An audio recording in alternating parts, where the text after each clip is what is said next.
बेब्रस ने भी मुल्क साले की सरपरस्ती में किताबी उलूम, अरबी फनून में आला दर्जे की महारत हासिल की और इसके बाद हस्बे दस्तूर फौज में भर्ती हो गया। अपनी गैर मामूली जिस्मानी कुव्वत और वजाहत की बदौलत वो जल्द लश्कर के एक हिस्से का अफसर बन गया था। उसने अभी तक कोई खास शोहरत हासिल नहीं की थी। इत्तेफाक से उसी जमाने में 7वीं सलीबी जंग छिड़ गई। इस जंग के दौरान मंसूरा का फैसला कुन मार्का फ्रांस के बादशाह लोई के साथ पेश आया, जिसमें नौजवान बेब्रस ने हैरत अंगेज अस्करी सलाहियत और शजाअत का मुजाहिरा किया और दफतन शोहरत और नामवरी की इंतहाई बुलंदियों पर पहुंच गया। इसके बाद उसने कई और लड़ाइयों में कारहाय नुमाया सरअंजाम दिए और चंद साल के अंदर अंदर न सिर्फ लश्कर बल्कि मुल्की सियासत में भी उसको एक मुख्तदिर शख्सियत ख्याल किया जाने लगा। मिस्र के लश्करियों का सालार आला बनने के बाद उसी रुकनुद्दीन बेब्रस ने मिस्र के मुख्तलिफ इलाकों और शहरों से उम्दा तेगजन और जंगजू अपने पास जमा करने के साथ साथ तेज रफ्तार कासिद सहराए अरब के बद्दों की तरफ रवाना किए। वो जानता था तुर्क जहां मंगोलों के तक़े वारदात, उनकी जंगजूयाना आदात और उनके लड़ने के अंदाज से खूब वाकिफ हैं,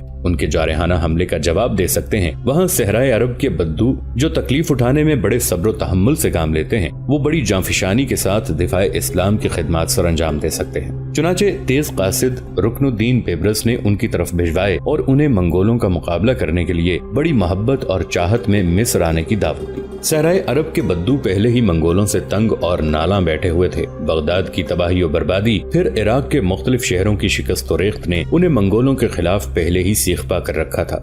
लिहाजा रुकनुद्दीन बेब्रस की पुकार पर सहराए अरब की खुली आस्तीनों वाले बद्दू जौक दर जौक काहिरा आकर मिस्र के लश्कर में जमा होना शुरू हो गए थे। आखिर वो वक्त आन पहुंचा जिसका आलम इस्लाम को अमूमियत के साथ और अहले मिस्र को खुसूसियत के साथ धड़का लगा हुआ था, और वो ये कि हलाकू खान ने अपने लश्कर के कुछ हिस्से शिमाल की तरफ भेजे। उस वक्त तक मंसूर बिन अहमद कोहिस्तान क़ैचाक की तरफ जा चुका था और जो लश्कर हलाकू खान ने शिमाल की तरफ भेजे उन्हें उसने हुक्म जारी किया कि बगदाद के साबिक नायब सिपा सालार ने जो इलाके उनकी गैर मौजूदगी में फतह किए हैं उन पर कब्जा कर लिया जाए, और खुद हलाकू ने मिस्र पर हमलावर होकर मिस्र को फतह करने का पुख्ता इरादा कर लिया था। चुनाचे 658 हिजरी में मंगोलों का एक वफ्द हलाकू खान ने मिस्र की तरफ रवाना किया। ये वफ्द सिफारती लिबादे ओढ़े काहिरा में दाखिल हुआ। ये वो जमाना था जब मंगोलों के सताए हुए पनाहगीर काहिरा के गली कूचों में पनाह लिए हुए थे और अपनी मजलूमियत और मंगोलों की कुव्वत और बर्बरियत की कहानियां दोहराया करते थे। मंगोल सफीरों के अचानक मिस्र में दाखिल होने से काहिरा में खौफ और गैज़ो गज़ब की मिली जुली फजा पैदा हो गई थी। मंगोलों के ये सफीर मिस्र के नए हुक्मरान अल मुल्कुल मुज़फ्फर की खिदमत में हाजिर हुए, जो अब मिस्र का सुल्तान था। मर्रिखीन ये भी लिखते हैं कि जिस वक्त मंगोलों के सफीर काहिरा में दाखिल हुए तो मिस्र के लश्करियों के सिपा सालार आला रुकनुद्दीन बेब्रस ने कुछ चाको चौबंद दस्ते रवाना किए, जिन्होंने उन मंगोल सफीरों को अपने घेरे में ले लिया और बरहना तलवारों के साए में मिस्र के शाही दरबार में ले गए। ये सफीर बकौल मर्रिखीन खूब अकड़ कर चल रहे थे। उनका रवैया बड़ा गुस्ताखाना था। उन्होंने आदाब शाही मलहूज़े खातिर रखे बगैर हलाकू खान का पैगाम सुल्तान मुल्क ज़ाहिर के सामने फेंक दिया और फिर वो शोले बरसाती आंखों के साथ मिस्र के सुल्तान के रद्द अमल का इंतजार करने लगे थे। हलाकू खान ने अपने उस पैगाम में लिखा था, ये फरमान उसका है जो सारी दुनिया का आका है। अपनी शहर पनाहें मुनहदिम कर दो और अतात कबूल कर लो। अगर ऐसा करोगे तो तुम्हें अमनो चैन से जिंदा रहने दिया जाएगा, और अगर तुमने ये बात ना मानी तो फिर तुमको जो कुछ पेश आएगा वो बुलंदो बाला जावेदानी आसमान के सिवा कोई नहीं जानता। मर्रिखीन लिखते हैं कि जहाँ तक उन मंगोलों के मजहब का ताल्लुक था तो वो अरवाह परस्त थे। उनका अकीदा था कि कायनात की हर शय एक रूह रखती है। नेक और बद रूहों को इंसानों की जिंदगी में बड़ी हद तक तसर्रुफ हासिल है। जावेदानी बुलंदो बाला आसमान की रूह सबसे बड़ी और ताकतवर है। बहरहाल मिस्र के सुल्तान अल मुल्क ज़ाहिर ने हलाकू खान का पैगाम पढ़ा तो उसकी पेशानी पर बल पड़ गए। ताहम उसने निहायत तहम्मुल और सब्र से काम लिया और मंगोलों के सफीरों से कहा, हमने हलाकू का कुछ नहीं बिगाड़ा, इसलिए बेहतर यही है कि वो मिस्र को अपने हाल पर छोड़ दे और हमारे अमनो अमान में खलल न डाले। मिस्र के सुल्तान के ये अल्फाज सुनकर मंगोलों के सफीरों की हालत बदल गई। उनके चेहरे गुस्से में सुर्ख हो गए थे। फिर उनमें से एक चिल्लाते हुए कहने लगा, क्या तुम ये चाहते हो कि तुम्हारा वही हश्र हो जो बगदाद के मगलूब खलीफा का हो चुका है? अच्छी तरह समझ लो, हमारे आका की कुव्वत लामहदूद है और दुनिया की कोई ताकत उससे टकरा नहीं सकती। वो खूब जानता है कि तुम जैसे खुदसर हुक्मरानों और उनकी रैयत से क्या सलूक करना चाहिए। इस मौके पर मिस्र के सुल्तान ने मंगोल सफीरों को बहुत समझाया कि वो अपनी रविश से बाज आ जाएं, मगर उनका लबो लहजा तुर्श से तुर्श तर होता चला गया। हकीकत में उनका रवैया सिफारती आदाब के कतई मनाफी था। मिस्र के सुल्तान अल मुल्कुल मुज़फ्फर ने मंगोलों की इन बदतमीजियों को काफी हद तक बर्दाश्त किया, लेकिन हर चीज की एक हद होती है। चुनाचे उसने अपने सामने बैठे अमायदीन और सारे सालार की राय तलब की। कहते हैं इस मौके पर बड़े सालारों में से बेबरस, तरफताई, सैफुद्दीन, हस्सामुद्दीन के अलावा दूसरे बहुत से सालार और उमरा बैठे हुए थे। उस दौर में मिस्र के सुल्तान अल मुल्कुल मुज़फ्फर की खुशकिस्मती कि रुकनुद्दीन बेबरस के अलावा उसे बेहतरीन सालार हासिल थे जो बद से बदतरीन हालात में भी अपनी फतह कामयाबी को यकीनी बनाना जानते थे। इन सालारों में सरे फहरिस्त तरनताई, सैफुद्दीन हस्साम और कुछ दीगर थे। बहरहाल मर्रखीन लिखते हैं कि इस मौके पर कुछ अमायदीन मिस्र ने ये राय दी कि मंगोलों की गैर मशरूत अतात कबूल कर लेनी चाहिए। ये अल्फाज सुनकर मिस्र के लश्करियों का सालार आला रुकनुद्दीन बेबरस भड़क उठा, अपनी जगह पर से उठा और दरबार में बैठे मिस्र के उमरा को मुखातिब करके कहने लगा, मैं अच्छी तरह जानता हूँ इन मंगोलों के अहदो पैमान पर हमको एतबार नहीं है, फिर भी ये सोचो कि मिस्र मुसलमानों की आखिरी उम्मीदगाह है और इसकी हिफाजत के लिए मंगोलों के खिलाफ सर पर कफन बांध कर लड़ना होगा। रुकनुद्दीन बेबरस के इन अल्फाज के जवाब में जो सफीर इससे पहले मिस्र के सुल्तानुल मुज़फ्फर गुफ्तगू कर रहा था, घूरने के अंदाज में रुकनुद्दीन को मुखातिब करके कहने लगा, तुम्हारे अंदाजे गुफ्तगू से लगता है तुम मिस्री लश्करों के सिपा सालार हो। क्या तुम में इतनी ताकत, कुव्वत, जुर्रत और हिम्मत है कि हमारा मुकाबला कर सको?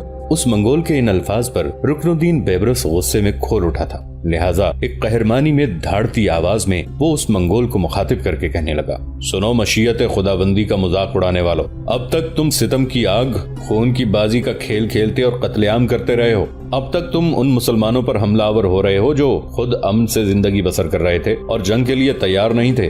तुम उन रूहों को जिस्मों से जुदा करते रहे हो। हमसे टकराओगे तो याद रखना, हम तो तुम्हारे लिए कज़ा के हिसार तंग कर देंगे, तुम्हारे ज़हनी रिश्ते मुनक़ता करके मौत की घाटियों को तुम्हारे चार सू फैलाते चले जाएंगे। सुनो मंगोलो, अब तक तुमने अपनी बर्बरियत, हैवानियत और हैवानियत से मुसलमानों पर हमलावर होकर किसी के बाप का दिल, किसी की माँ का खून, किसी की बेटी की किस्मत और किसी की बहन की आबरू छीनी। सुनो गरज के बंदो, हम अपनी तैयारियों को आखिरी शक्ल दे चुके हैं। याद रखना, हम अपनी बहनों, मासूम सुहागनों, अजीम माओं की मुस्कुराहटों, बेजरर बच्चों की गुनगुनाहटों, अनगिनत घरों के खुश रंग चिरागों के मुहाफिज हैं। वो रब जो बाप को वफा अता करता है, माँ को ममता से आरास्ता करता है, उसकी रबूबियत, उसकी तकदीस की कसम, हम तुम जैसे सरकश वहशियों के खिलाफ गरजती धाड़ती आंधियों, सदियों के फासलों को समेटती कज़ा बनकर सामने आएंगे। यहाँ तक कहने के बाद रुकनुद्दीन रुका, फिर पहले से भी ज्यादा गुस्से और धाड़ती हुई आवाज में कह रहा था, मंगोलो, तुम ना खत्म होने वाली बदी के गहन हो। वापस जाकर हलाकू खान से कहना, अब वक्त आया है हम तुम्हारे कयास और गुमान, तुम्हारी ताबोताश में खामोशियों के गरीबान चाक करते बेकरार तूफानों की तरह दाखिल होंगे। तुम्हारी और तुम्हारे लश्कर की हालत बसीदा कफन की वीरानियों, कब्रिस्तानों की चुप और बेरब्त कोशिश की तरह बेकार बना कर रखेंगे।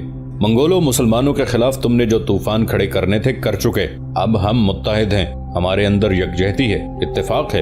अब वक्त आ गया है कि हम तुम्हें अपनी जवाबी कार्रवाई से धुआं धुआं और धूल बनाकर उड़ा दें।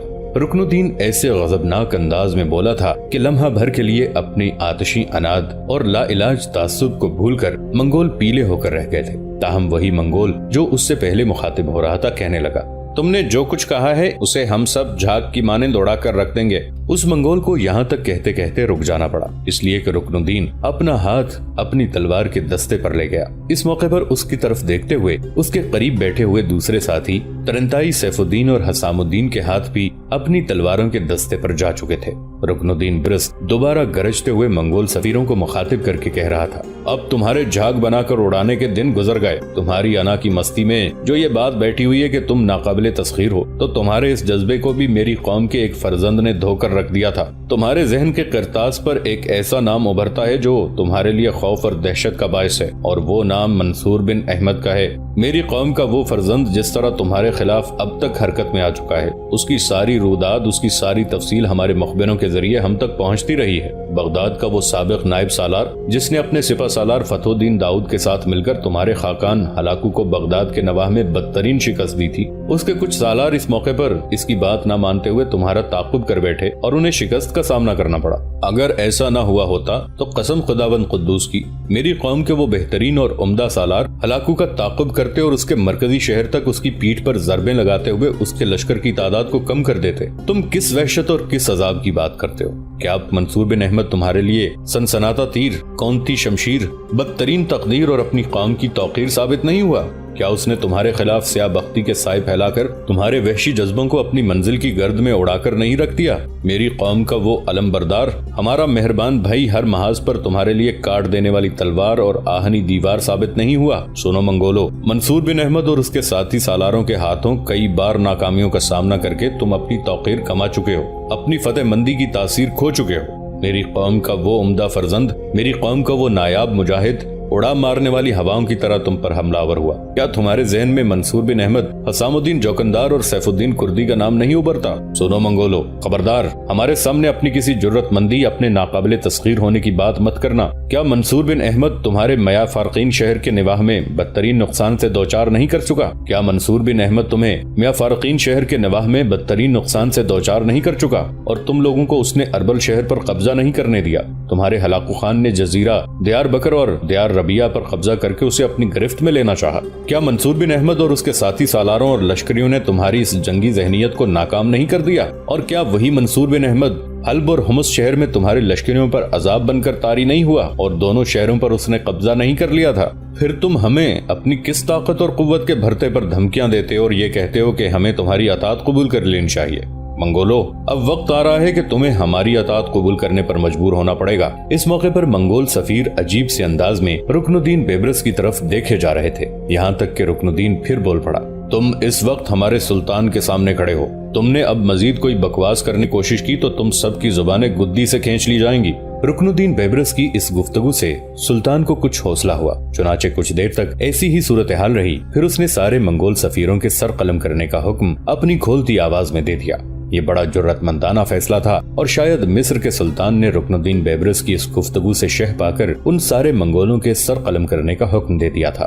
چنانچہ سلطان کا حکم پاتے ہی لشکری سفیروں پر جھپٹ پڑے اور آنن فانن انہیں خاک و خون میں لوٹا کر رکھ دیا۔ اور پھر چند ساعتوں بعد اہل قاہرہ نے دیکھا کہ منگول سفیروں کی لاشیں شہر کی اہم گزرگاہوں پر لٹکا دی گئی تھیں۔ اس طرح گویا مصر کے سلطان نے منگول سفیروں کو قتل کر کے ہلاکو کے خلاف اعلان جہاد کر دیا تھا۔ اب اہل مصر کے لیے ایک ہی راستہ تھا، لڑ کر فتح حاصل کریں یا اپنی جان قربان کر دیں۔ اس کے علاوہ مصریوں کے لیے یہ بات بھی بڑی حوصلہ افزا تھی کہ منگولوں سے نبرد آزما ہونے کا بیڑا منصور کے مرد میدان امیر رکن الدین بیبرس نے اٹھا لیا تھا۔ وہ جانتے تھے کہ وہ بانگ سپاہی اور نڈر سالار ہے، اور منگولوں کی قوت اور طاقت کے افسانے سن کر وہ قہقہے لگایا کرتا تھا اور کہا کرتا تھا، وقت آنے پر ہم ان مغرور وحشی منگولوں کو بتا دیں گے کہ صرف وہی لڑنا نہیں جانتے، کچھ ایسے لوگ بھی ہیں جو ان کا پنجہ بھی مروڑ سکتے ہیں۔ منگول سفیروں کی لاشیں اسی کے حکم سے قاہرہ کے اہم مقامات پر لٹکا دی گئی تھی۔ اس کا مقصد یہ تھا کہ منگول سفیروں کی آمد سے قاہرہ کے شہریوں پر جو دہشت طاری ہوئی تھی وہ دور ہو جائے۔ اس موقع پر مصر کے سلطان نے رکن الدین کے ساتھ وعدہ کیا تھا کہ اگر وہ منگولوں کو شکست دینے میں کامیاب ہو گیا تو حلب اور اس کے گرد و نواح کے سارے علاقے کی ولایت اس کو دے دی جائے گی۔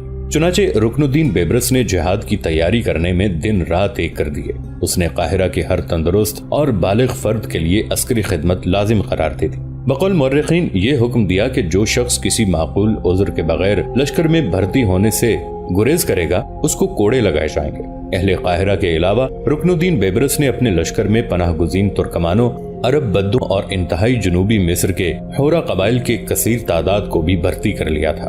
عرب کے یہ بدو اور حورہ قبائل بڑے نڈر اور اعلیٰ درجے کے جنگجو تھے، ان کی شجاعت پر ہر حالت میں بھروسہ اور اعتماد کیا جا سکتا تھا۔ ان دو قوتوں کے علاوہ لشکر کا تیسرا فعال عنصر وہ تھا جس کی تربیت مملوک دستوں نے کی تھی۔ ان مملوکوں کو کئی سال تک اعلیٰ درجے کی عسکری تربیت دی گئی تھی۔ اب وہ حرب و ضرب میں کمال درجے کی مہارت رکھتے تھے۔ یہ لوگ دشت قیچاق کے رہنے والے تھے، منگول ان کے لیے اجنبی نہیں تھے۔ دراصل یہی وہ لوگ تھے جو منگولوں کی آنکھوں میں آنکھیں ڈال کر بات کر سکتے تھے اور ان کے پنجے میں پنجہ ڈال کر لڑ سکتے تھے۔ بہرحال ان عربوں اور ہوریوں کو اپنے پاس جمع کرنے کے بعد رکن الدین بیبرس نے منگولوں کا مقابلہ کرنے کے لیے بڑی تیزی اور سرعت کے ساتھ اپنی تیاریوں کو حتمی شکل دینا شروع کر دی تھی۔ فجر کی اذان سے پہلے منصور بن احمد اچانک ہڑبڑا کر اٹھ بیٹھا۔ اس کے اس طرح گھبراہٹ کے عالم میں اٹھنے پر کیتھرین پریشان ہو گئی تھی اور اٹھ کر اس کے پہلو میں بیٹھ گئی تھی۔ پھر منصور بن احمد کا شانہ ہلاتے ہوئے کیتھرین نے بڑی محبت اور چاہت میں پوچھ لیا، کیا ہوا؟ آپ اس طرح بوکھلا کر کیوں اٹھ بیٹھے؟ جواب میں کپ کپاتی ہوئی آواز میں منصور بن احمد بول اٹھا، میں نے دیکھا بغداد شہر میں روحوں کے زخم لیے حالات کے تند بگولوں میں جوان لڑکیاں بھاگ رہی تھیں۔ اپنی نارسائی پر تل ملاتے بوڑھوں کو میں نے خونی ہنگاموں کے سامنے روتے دیکھا۔ नहीफ कांधों पर जिंदगी का बोझ उठाए खून की सरगर्दा और बेकरां आंधियों में बूढ़ी औरतें करा रही थीं, मदद के लिए पुकार रही थीं।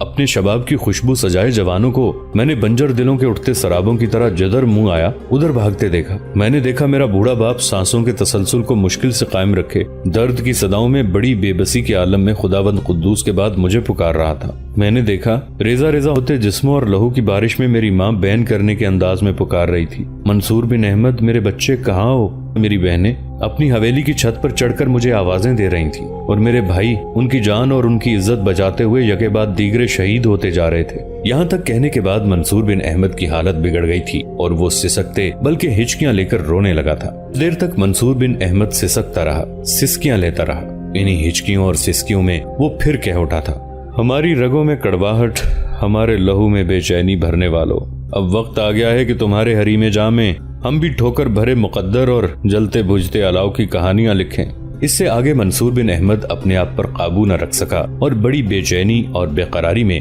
अपनी मसहरी के पाए पर सर मारने लगा। उसकी ये हालत देखते हुए कैथरीन बेचारी और ज्यादा पिघल कर रह गई थी। वो पहले ही उसकी पीठ पर मुंह रख कर रो रही थी, एकदम हरकत में आई और जिस पाए से मंसूर बिन अहमद ने अपना सर टकराया था उस पाए के ऊपर उसने अपने दोनों हाथों को रख दिया। फिर एकदम उसने मंसूर बिन अहमद को संभाल लिया। मंसूर बिन अहमद अपनी जगह पर बैठकर हिचकियां ले रहा था, जबकि कैथरीन उसके शाने पर सर रख के धारों धार रोने लगी थी। कुछ देर ऐसा ही समा रहा, यहाँ तक कि फजर की अजान की आवाज सुनाई दी, जिस पर दोनों मियाँ बीवी ने अपने आप को संभाल लिया। कैथरीन अपनी जगह से उठी, एक नया और साफ सुथरा अंगूछा लाकर उसने मंसूर बिन अहमद के शाने पर रखा और कहने लगी, आप उठकर तहारत खाने में नहा लें, इसके बाद नमाज के लिए जाएं। लेकिन मेरी आपसे गुजारिश है कि नमाज पढ़ने के बाद फौरन घर आ जाइएगा। मैं भी नमाज अदा करने के बाद बड़ी बेचैनी और बड़ी बेकरारी में आपकी वापसी का इंतजार करूंगी। मंसूर बिन अहमद की हालत से लगता था जैसे वो कहीं खो गया हो। दोस्तों, आज के लिए इतना ही। इसी कहानी की अगली किस्त के साथ बहुत जल्द हाजिर होंगे। नीचे कमेंट सेक्शन में अपनी राय का इजहार जरूर कीजिएगा। हमारे इस चैनल को सब्सक्राइब करके नीचे मौजूद बेल आइकन को भी जरूर क्लिक कीजिएगा। अगली मुलाकात तक के लिए हमारा और आपका अल्लाह निगहबान।